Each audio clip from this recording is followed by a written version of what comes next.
एक समय की बात है, एक छोटे से गांव में राम और सीता नाम के कपल रहते थे। उनका एक अर्जुन नाम का बेटा था, जिसकी शादी रिया से हुई थी। राम और सीता कड़ी मेहनत करते थे और अपने बुढ़ापे के लिए पैसे बचाते। रिया बहुत लालची थी और जैसे जैसे साल बीतता गया, रिया का लालच और बढ़ता गया। वह अपने पास रखे चीजों से कभी संतुष्ट नहीं रहती थी। वह हमेशा अपने सास ससुर से महंगे तोहफे मांगा करती थी और उनके बचाए हुए पैसों में से भी कुछ हिस्सा अपने लिए मांगती थी। राम और सीता बहुत ही अच्छे पेरेंट्स थे, इसलिए उसकी सारी जरूरतों को पूरा करते थे ताकि परिवार में शांति बनी रहे। वह अपने पति अर्जुन के ऊपर भी दबाव डालती थी कि वह अपने माँ बाप से पैसे और संपत्ति मांगे।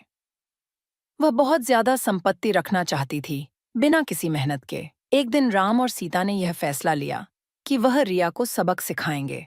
वह उसे बुलाते हैं और बोलते हैं कि बेटा, हमें तुमसे कुछ जरूरी बातें करनी हैं।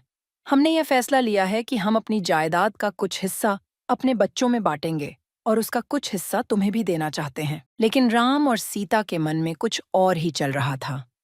उन्होंने एक पत्थरों से भरा हुआ बैग उसे दे दिया और बोला, बेटी, यह तुम्हारे हिस्से की संपत्ति है। रिया उस बैग को देखकर गुस्सा हो गई।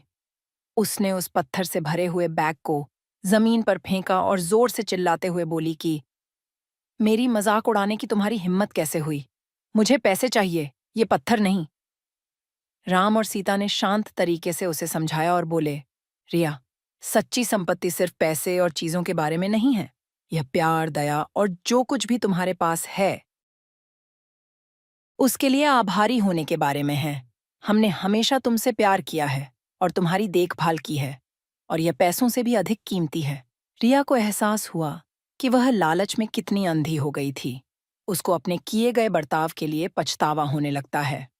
उसने अपने सास और ससुर से माफी मांगी और उस दिन के बाद से उसमें बदलाव आया और वह एक अच्छी बहू बन गई।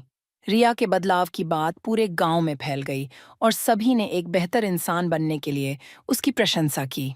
रिया अपने परिवार का ख्याल रखने लगी कि क्या कहें।